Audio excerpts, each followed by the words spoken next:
May buhay pa ba pagkatapos ng kamatayan? Marami ang natatakot sa tanong na yan. Pero ang sagot ng Biblia ay oo, may buhay pa. Sabi sa Hebreo 9:27, at kung paanong itinakda sa mga tao ang mamatay na minsan, at pagkatapos nito ay ang paghuhukom, ibig sabihin may kasunod ang kamatayan, paghuhukom at muling pagkabuhay. Ang kamatayan ay hindi katapusan. Kaya habang may buhay tayo ngayon, ito ang panahon para magbalik loob sa Diyos.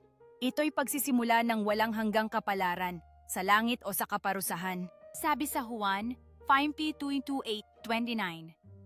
Darating ang oras na ang lahat ng nasa libingan ay maririnig ang kanyang tinig at magsisilabas. Ang mga gumawa ng mabuti ay tungo sa pagkabuhay na magbibigay buhay, at ang mga gumawa ng masama ay tungo sa pagkabuhay na hahatulan.